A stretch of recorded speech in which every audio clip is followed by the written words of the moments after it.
Number 6, on or between the dates of January 30th, 2020 and June 9th, 2020, Lori Vallow refused and or did fail to comply with a court order to produce her minor child, to wit, J.J. Vallow, to the Rexburg Police Department or the Idaho Department of Health and Welfare in Madison County case number CV 3320-45. Ms. Daybell, do you understand the alleged charge, the allegation, as well as the maximum penalty in count 1? She said yes, Your Honor.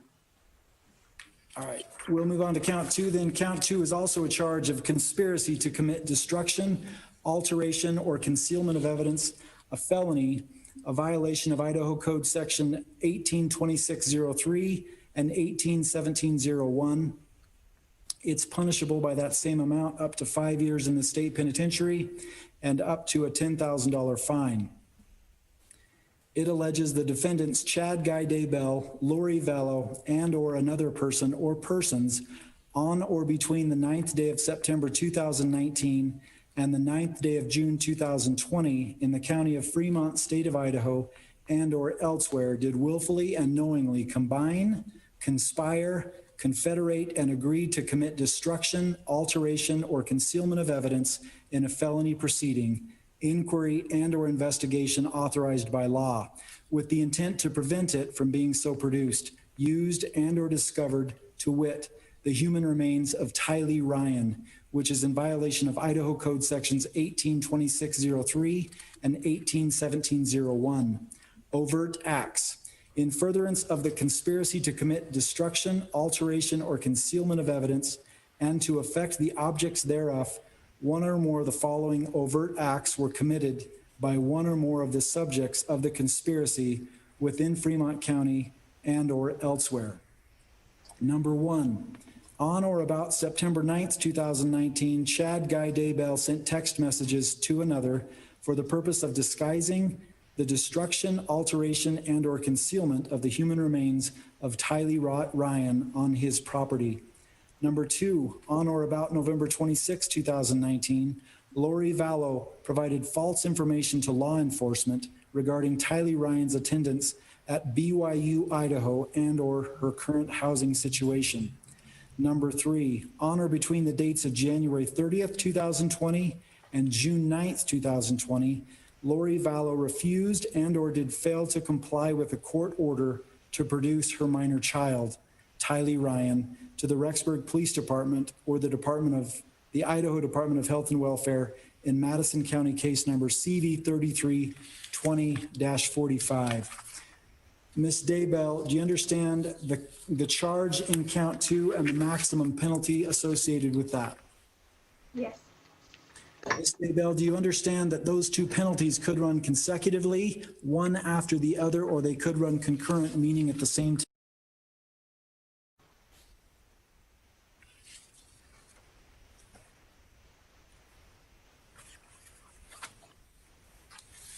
Ms. Daybell, based upon the charges that have been brought against you and the fact that they are felony charges, you're entitled to a preliminary hearing or a probable cause hearing. Mr. Wood and Mr. Means, we have discussed this matter prior to going on the record. It's my understanding that both are in agreement that a preliminary hearing should take no more than 2 days. Is that correct, Mr. Wood? Yes. Mr. Means, do you agree? I do, Your Honor. All right, looking at the calendar the court is available on August 10th and 11th. Does that work for counsel for the state? Yes. Mr. Means, does that also work for you? It does, Your Honor. All right, we'll schedule the preliminary hearing to begin right at 9 a.m. on August 10th and continue if necessary to August 11th. Ms. Daybell, I have set your bond in the arrest warrant that you have there in front of you, and I've set bond at $1 million. Mr. Means, I'm not going to take up that matter here today. If you'd like to file any motion to deal with that in the future, that can be dealt with. Do you wish to be heard on that matter? Yeah, Your Honor, we can reserve the matter for a later time. All right. If bail is posted in the amount of $1 million, the following conditions will be put in stone that need to be followed along with posting bond if Ms. Daybell is going to be released.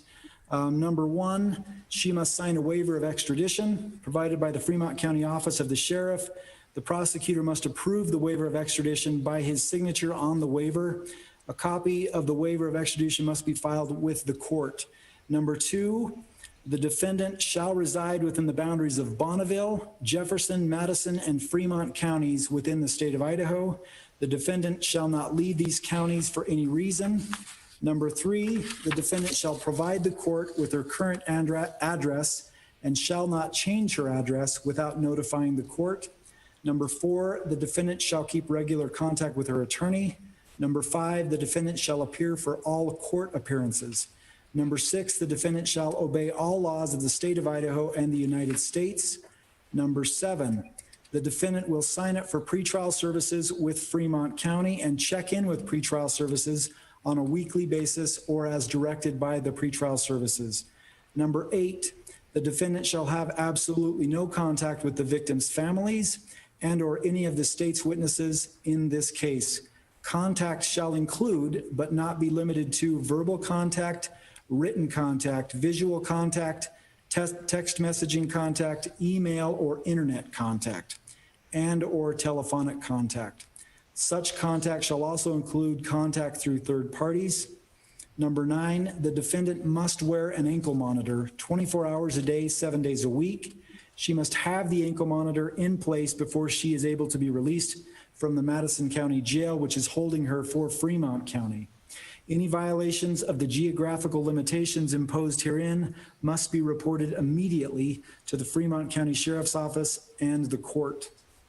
Number 10, the defendant is hereby notified that while under the order to wear an ankle monitor, intentionally leaving the area of restriction, except for the purpose of obtaining emergency medical care, may be prosecuted as a crime of escape and subject the defendant to penalties under Idaho Code Sections 182505 and or Idaho Code Section 182506 and Idaho Criminal Rule 46E3. Mr. Means, does your client have any questions about the conditions of bond were she to post bond or be eligible to post bond? No, Your Honor. All right, I have received a notification of rights form that has been signed by Ms. Daybell.